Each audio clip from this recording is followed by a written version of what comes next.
Bienvenue dans l'émission Saveurs divines. Cette bonne nouvelle du royaume sera prêchée dans le monde entier pour servir de témoignage à toutes les nations. Alors viendra la fin. Ce pain céleste vous est présenté par Immaculée Niraneza.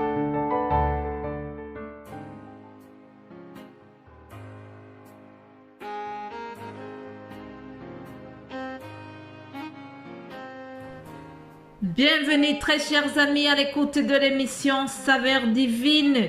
Béni soit le Dieu très haut, créateur du ciel et de la terre.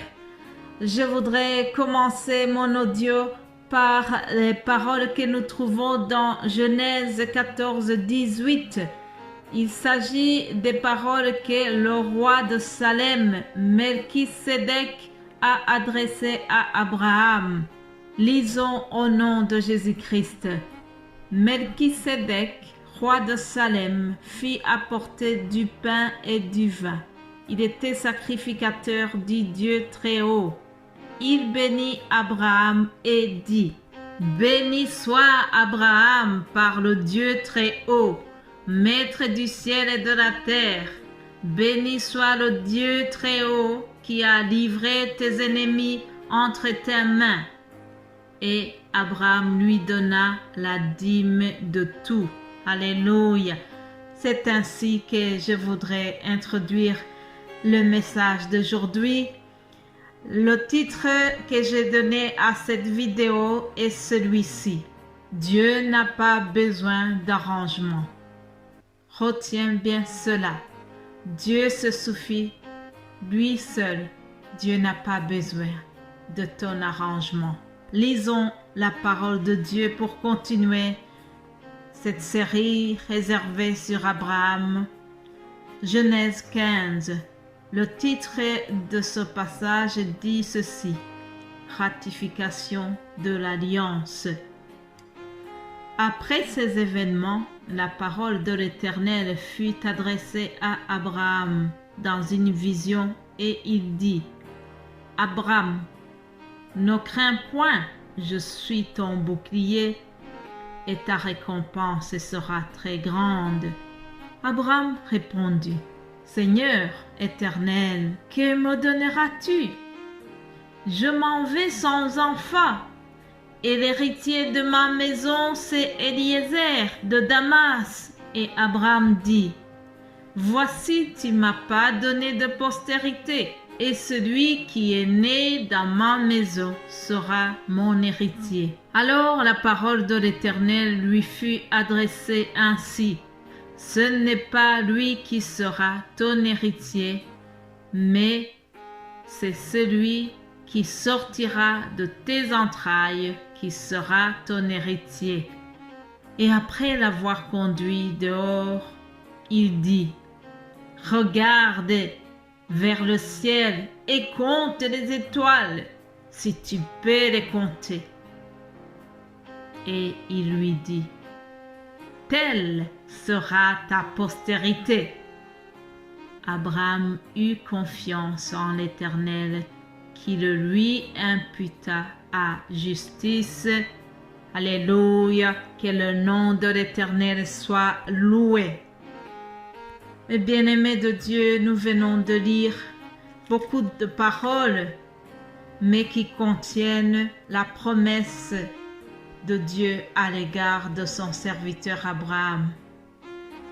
Vous savez que dès le départ, dans le chapitre 12 où nous avons commencé son histoire, dès l'appel d'Abraham, Dieu lui donne des promesses. Je ne vais pas les répéter parce que depuis lundi, on en a parlé. Dieu lui a promis une grande postérité et Dieu ne ment pas. Puis, dans ce chapitre 15, nous voyons que Dieu vient encourager Abraham en lui disant: Ne crains point, je suis ton bouclier et ta récompense sera très grande.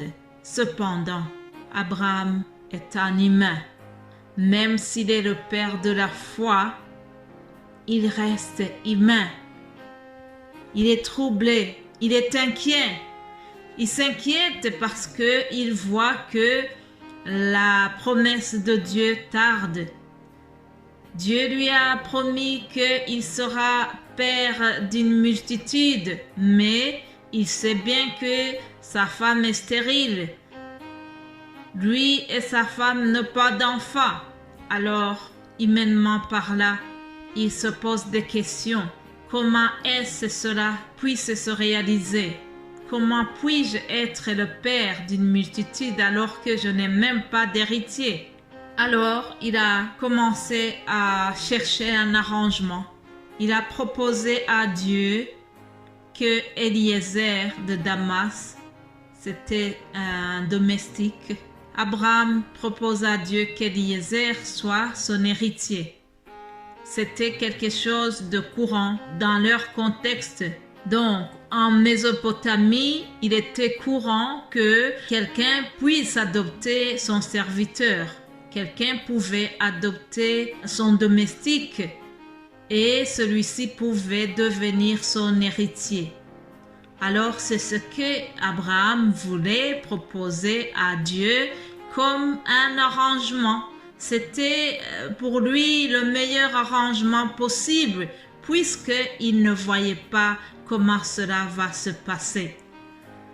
Voilà, cher ami, est-ce que ça ne t'est jamais arrivé que Dieu te donne une promesse mais que tu ne vois pas vraiment d'où ça viendra? Ah oui, ça existe, surtout quand la promesse tarde, comme ce fut le cas pour notre cher Abraham.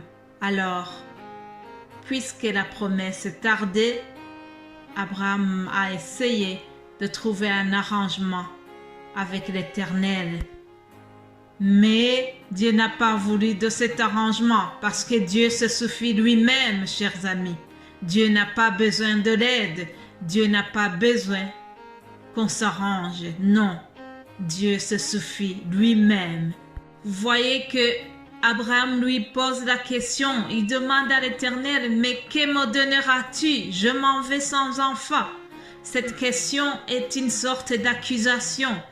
Il est en train de dire à Dieu, mais tu m'as promis des choses impossibles.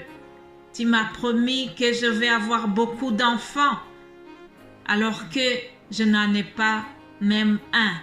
Alors, suite à l'arrangement qu'Abraham propose à l'Éternel, l'Éternel lui répond, ce n'est pas lui qui sera ton héritier, mais c'est l'autre, c'est celui qui sortira de tes entrailles, qui sera ton héritier.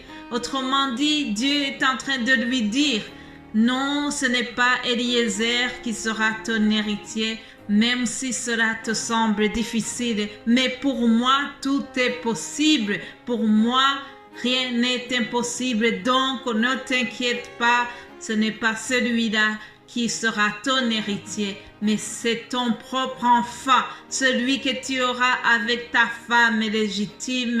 Alléluia! Dieu n'a pas besoin d'arrangement, chers amis. Dieu n'a pas besoin de l'aide. Il se suffit lui-même. Il est tout puissant. Alléluia!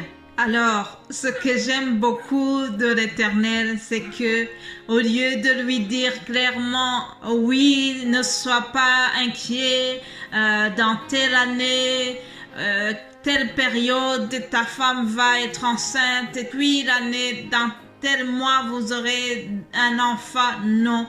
Au lieu de lui donner des précisions sur la réalisation de la promesse, il lui montre les étoiles. Écoutez ce que Dieu lui a dit. Au verset 5, il dit, regarde vers le ciel et compte les étoiles, si tu peux les compter. Telle sera ta postérité. Alléluia. Ah, chers amis, ces choses de Dieu demandent d'avoir beaucoup de foi. Est-ce que le fait de compter les étoiles, dans l'angoisse que Abraham avait, dans l'inquiétude que Sarai avait, pensez-vous que compter les étoiles allait les soulager? Moi, à leur place, je ne sais pas si cela allait me soulager. Et pourtant, Abraham a été confiant jusqu'au bout. Lui il a compté sur les paroles de l'Éternel. Alléluia. Nous allons continuer ces réflexions demain. Passez une excellente journée et nous allons continuer à parler sur Abraham même la semaine prochaine. C'est tellement passionnant de parler de lui. Que Dieu vous bénisse abondamment. Amen.